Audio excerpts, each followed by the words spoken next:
حضور اکرم صلی اللہ علیہ وآلہ وسلم کا ارشاد ہے، تمام اعمال کا دار و مدار نیت پر ہے، اور ہر عمل کا نتیجہ ہر انسان کو اس کی نیت کے مطابق ہی ملے گا۔ بس جس کی ہجرت دولت دنیا حاصل کرنے کے لیے ہو یا کسی عورت سے شادی کی غرض سے ہو، بس اس کی ہجرت انہی چیزوں کے لیے ہوگی جن کے حاصل کرنے کی نیت سے اس نے ہجرت کی۔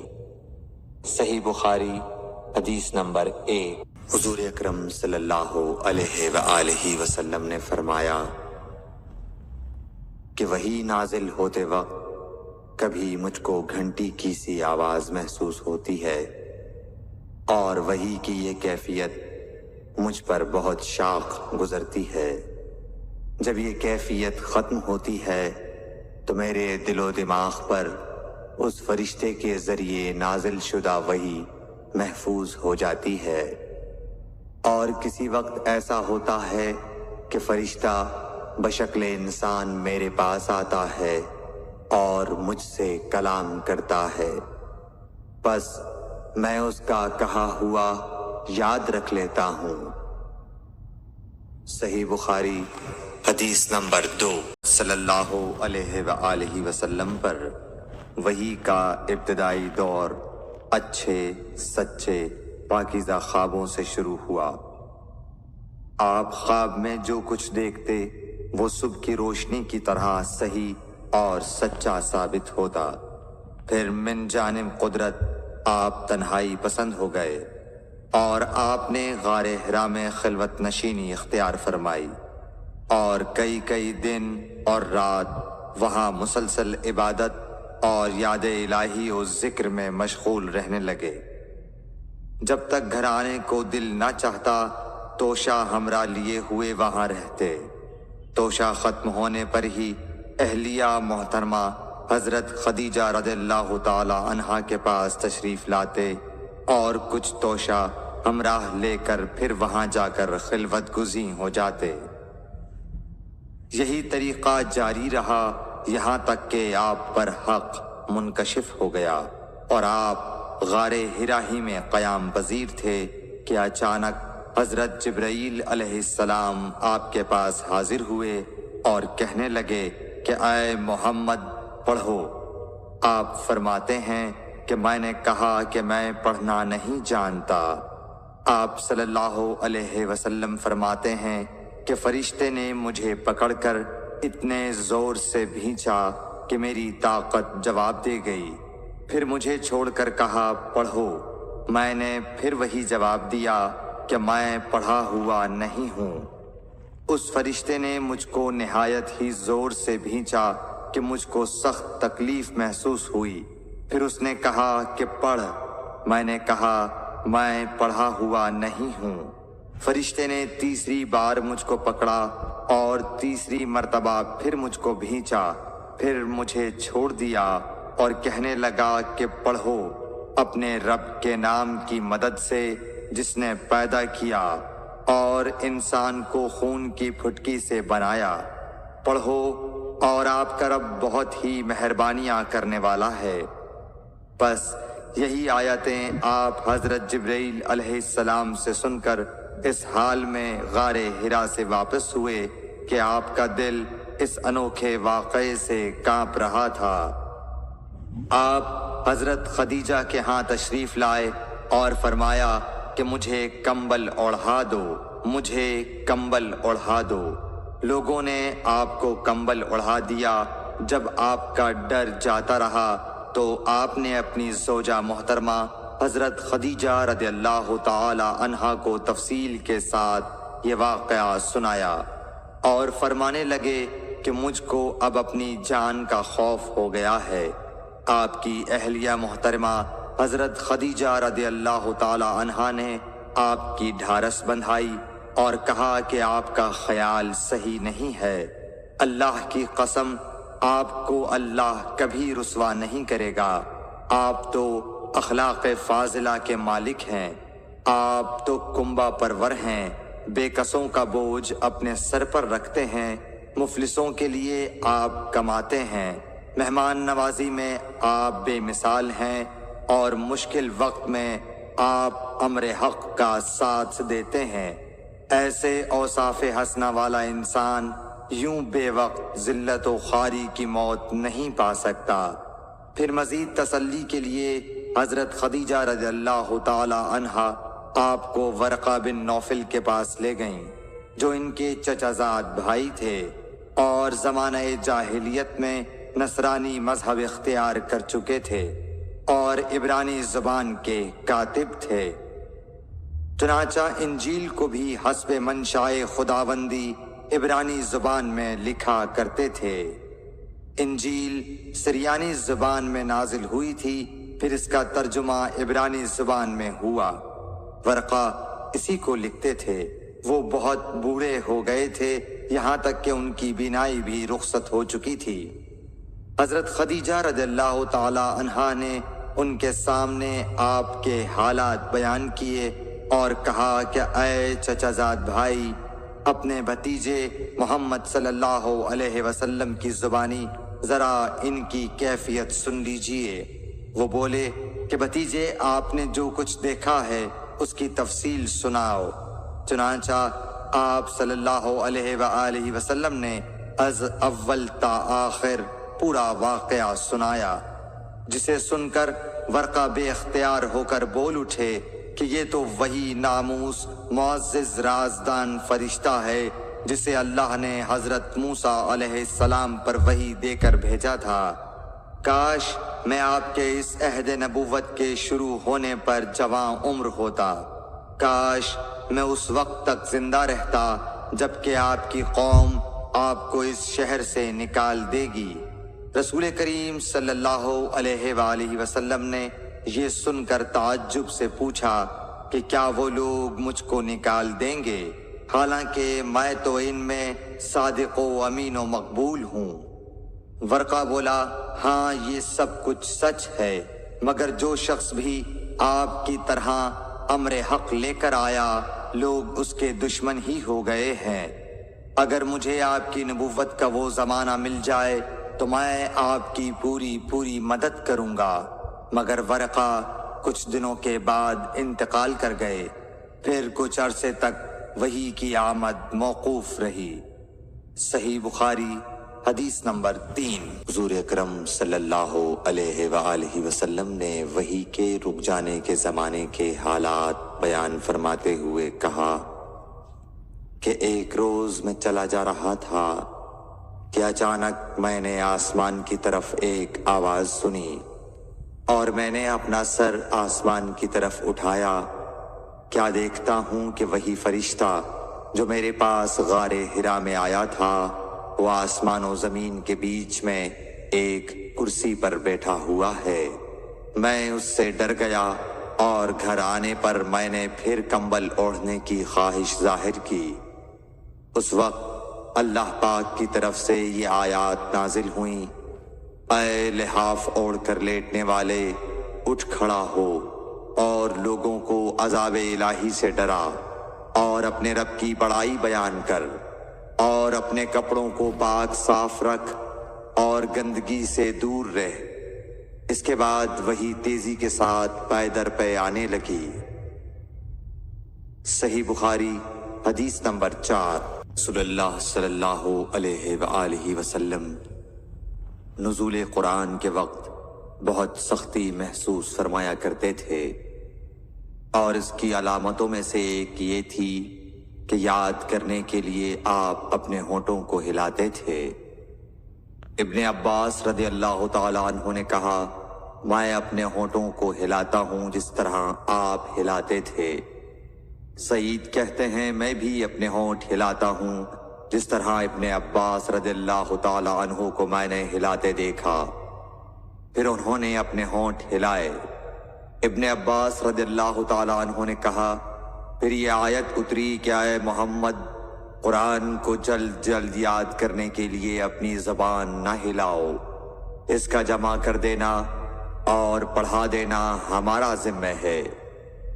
حضرت ابن عباس رضی اللہ تعالی عنہ کہتے ہیں یعنی قرآن آپ صلی اللہ علیہ وآلہ وسلم کے دل میں جما دینا اور پڑھا دینا ہمارے ذمے ہے۔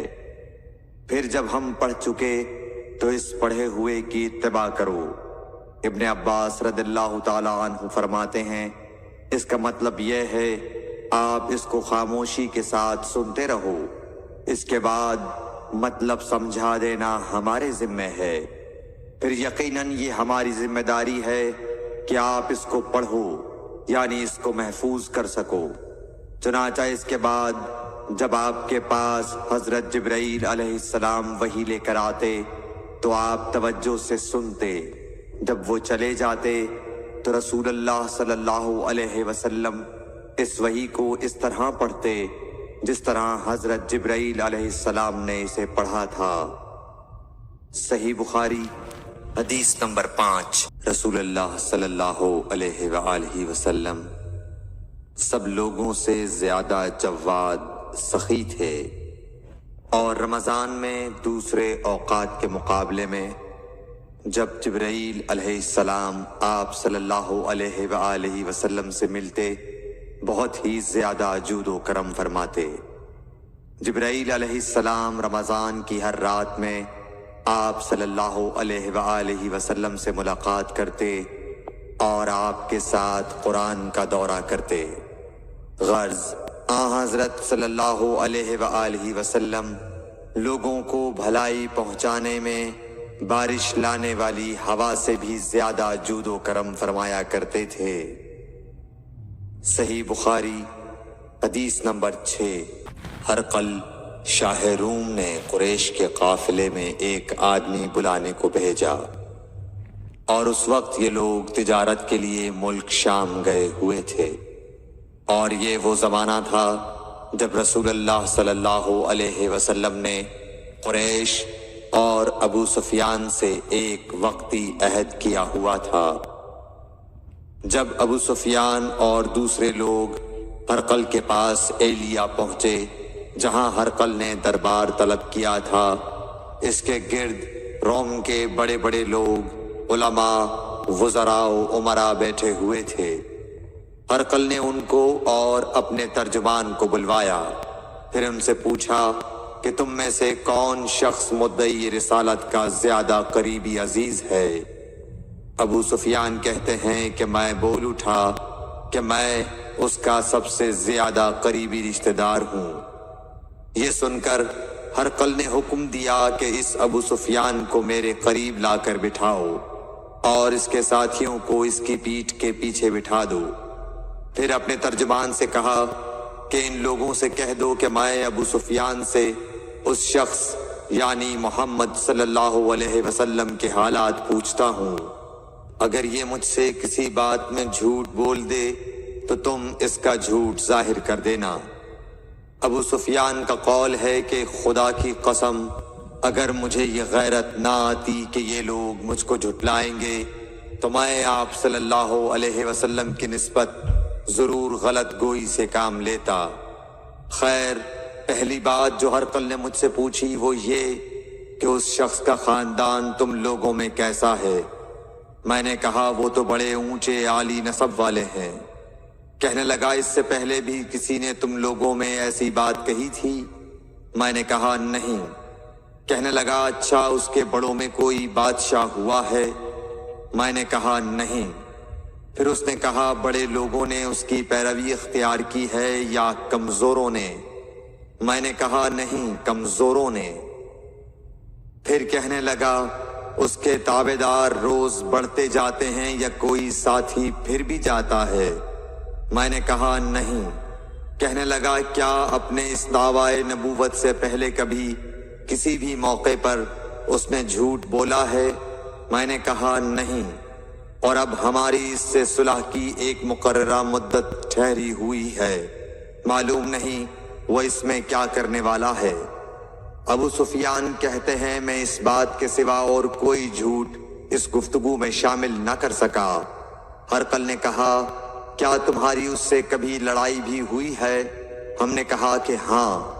بولا پھر تمہاری اور اس کی جنگ کا کیا حال ہوتا ہے؟ میں نے کہا لڑائی ڈول کی طرح ہے، کبھی وہ ہم سے میدان جنگ جیت لیتے ہیں اور کبھی ہم ان سے جیت لیتے ہیں۔ ہرقل نے پوچھا، وہ تمہیں کس بات کا حکم دیتا ہے؟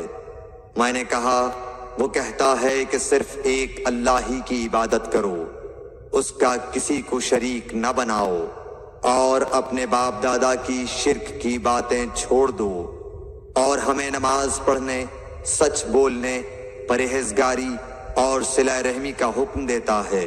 یہ سب سن کر پھر ہرقل نے اپنے ترجمان سے کہا کہ ابو سفیان سے کہہ دے کہ میں نے تم سے اس کا نسب پوچھا تو تم نے کہا کہ وہ ہم سے عالی نسب ہے، اور پیغمبر اپنی قوم میں عالی نسب ہی بھیجے جایا کرتے ہیں۔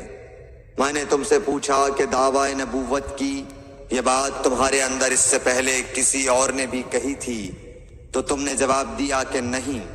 تب میں نے اپنے دل میں کہا کہ اگر یہ بات اس سے پہلے کسی اور نے کہی ہوتی تو میں سمجھتا کہ اس شخص نے بھی اسی بات کی تقلید کی ہے جو پہلے کہی جا چکی ہے۔ میں نے تم سے پوچھا کہ اس کے بڑوں میں کوئی بادشاہ بھی گزرا ہے تو تم نے کہا کہ نہیں۔ تو میں نے دل میں کہا کہ ان کے بزرگوں میں سے کوئی بادشاہ ہوا ہوگا تو کہہ دوں گا کہ وہ شخص اس بہانے اپنے آباء و اجداد کی بادشاہت اور ان کا ملک دوبارہ حاصل کرنا چاہتا ہے۔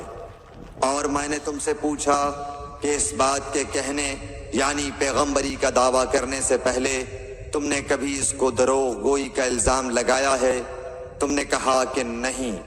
تو میں نے سمجھ لیا کہ جو شخص آدمیوں کے ساتھ دروغ گوئی سے بچے وہ اللہ کے بارے میں کیسے جھوٹی بات کہہ سکتا ہے۔ اور میں نے تم سے پوچھا کہ بڑے لوگ اس کے پیرو ہوتے ہیں یا کمزور آدمی؟ تم نے کہا کمزوروں نے اس کی اتباع کی ہے۔ تو دراصل یہی لوگ پیغمبروں کے متبعین ہوتے ہیں۔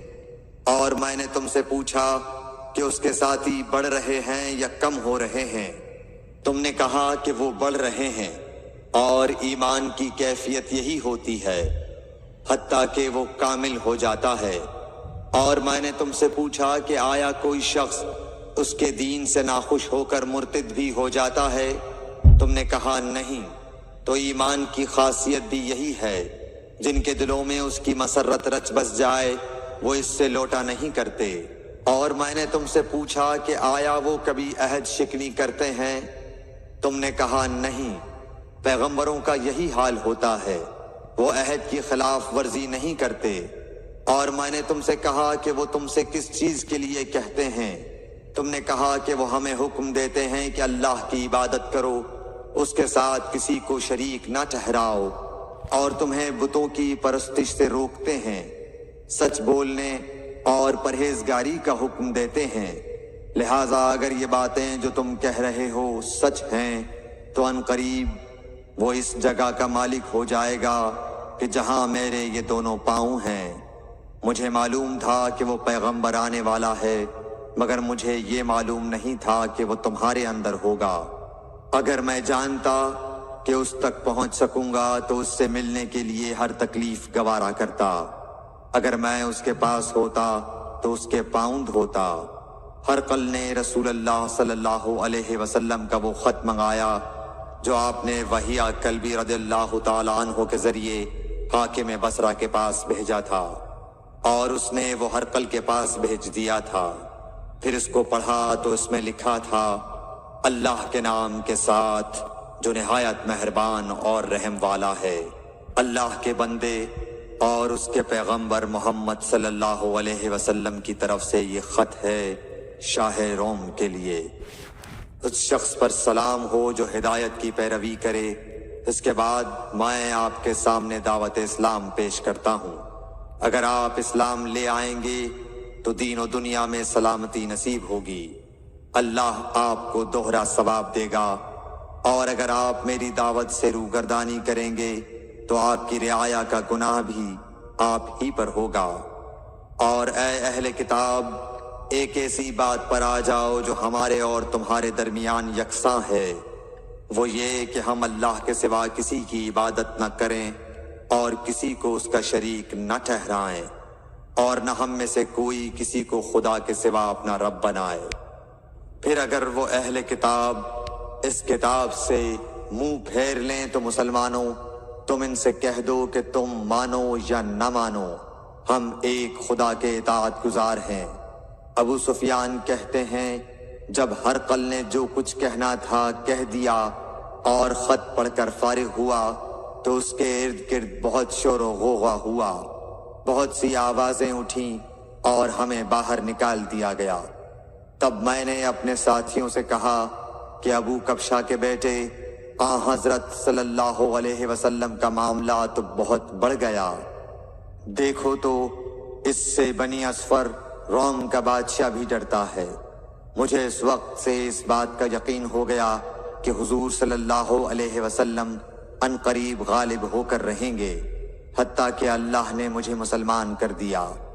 راوی کا بیان ہے کہ ابن ناطور ایلیا کا حاکم ہرقل کا مصاحب اور شام کے نصارہ کا لاٹ پادری بیان کرتا تھا کہ ہرقل جب ایلیا آیا ایک دن صبح کو پریشان اٹھا تو اس کے درباریوں نے دریافت کیا کہ آج ہم آپ کی حالت بدلی ہوئی پاتے ہیں، کیا وجہ ہے؟ ابن ناطور کا بیان ہے کہ ہرقل نجومی تھا، علم نجوم میں وہ پوری مہارت رکھتا تھا۔ اس نے اپنے ہم نشینوں کو بتایا کہ میں نے آج رات ستاروں پر نظر ڈالی تو دیکھا کہ ختنہ کرنے والوں کا بادشاہ ہمارے ملک پر غالب آ گیا ہے۔ بھلا اس زمانے میں کون لوگ ختنہ کرتے ہیں؟ انہوں نے کہا کہ یہود کے سوا کوئی ختنہ نہیں کرتا، سو ان کی وجہ سے پریشان نہ ہوں۔ سلطنت کے تمام شہروں میں یہ حکم لکھ بھیجیے کہ وہاں جتنے یہودی ہوں سب قتل کر دیے جائیں۔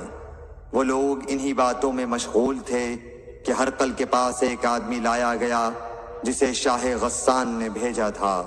اس نے رسول اللہ صلی اللہ علیہ وسلم کے حالات بیان کیے۔ جب ہرقل نے سارے حالات سن لیے تو کہا کہ جا کر دیکھو وہ ختنہ کیے ہوئے ہے یا نہیں۔ انہوں نے اسے دیکھا تو بتلایا کہ وہ ختنہ کیا ہوا ہے۔ ہرقل نے جب اس شخص سے عرب کے بارے میں پوچھا تو اس نے بتلایا کہ وہ ختنہ کرتے ہیں۔ تب ہرقل نے کہا کہ یہی محمد صلی اللہ علیہ وسلم اس امت کے بادشاہ ہیں جو پیدا ہو چکے ہیں۔ پھر اس نے اپنے ایک دوست کو رومیہ خط لکھا اور وہ بھی علم نجوم میں ہرقل کی طرح ماہر تھا۔ پھر وہاں سے ہرقل حمص چلا گیا، ابھی حمص سے نکلا نہیں تھا کہ اس کے دوست کا خط اس کے جواب میں آ گیا۔ اس کی رائے بھی حضور صلی اللہ علیہ وسلم کے ظہور کے بارے میں ہرقل کے موافق تھی کہ محمد صلی اللہ علیہ وسلم واقعی پیغمبر ہیں۔ اس کے بعد ہرقل نے روم کے بڑے آدمیوں کو اپنے حمص کے محل میں طلب کیا اور اس کے حکم سے محل کے دروازے بند کر لیے گئے۔ پھر وہ اپنے خاص محل سے باہر آیا اور کہا، اے روم والو، کیا ہدایت اور کامیابی میں کچھ حصہ تمہارے لیے بھی ہے؟ اگر تم اپنی سلطنت کی بقا چاہتے ہو تو پھر اس نبی صلی اللہ علیہ وسلم کی بیعت کر لو اور مسلمان ہو جاؤ۔ یہ سننا تھا کہ پھر لوگ وحشی گدھوں کی طرح دروازوں کی طرف دوڑے، مگر انہیں بند پایا۔ آخر جب ہرقل نے اس بات سے ان کی یہ نفرت دیکھی اور ان کے ایمان لانے سے مایوس ہو گیا تو کہنے لگا کہ ان لوگوں کو میرے پاس لاؤ۔ جب وہ دوبارہ آئے تو اس نے کہا، میں نے جو بات کہی تھی اس سے تمہاری دینی پختگی کی آزمائش مقصود تھی، سو وہ میں نے دیکھ لی۔ تب یہ بات سن کر وہ سب کے سب اس کے سامنے سجدے میں گر پڑے اور اس سے خوش ہو گئے۔ بالآخر ہرقل کی آخری حالت یہی رہی۔ صحیح بخاری حدیث نمبر 7، صحیح بخاری حدیث نمبر 8۔ رسول اللہ صلی اللہ علیہ وسلم نے فرمایا، اسلام کی بنیاد 5 چیزوں پر قائم کی گئی ہے۔ اول، گواہی دینا کہ اللہ کے سوا کوئی معبود نہیں اور بے شک حضرت محمد صلی اللہ علیہ وسلم اللہ کے سچے رسول ہیں، اور نماز قائم کرنا اور زکوٰۃ ادا کرنا اور حج کرنا اور رمضان کے روزے رکھنا۔ بخاری حدیث نمبر 9۔ نبی کریم صلی اللہ علیہ وآلہ وسلم نے فرمایا، کہ ایمان کی 60 سے کچھ اوپر شاخیں ہیں، اور حیا شرم بھی ایمان کی ایک شاخ ہے۔ صحیح بخاری حدیث نمبر 10۔ حضرت محمد مصطفیٰ صلی اللہ علیہ وآلہ وسلم نے فرمایا، مسلمان وہ ہے جس کی زبان اور ہاتھ سے مسلمان بچے رہیں، اور مہاجر وہ ہے جو ان کاموں کو چھوڑ دے جن سے اللہ نے منع فرمایا۔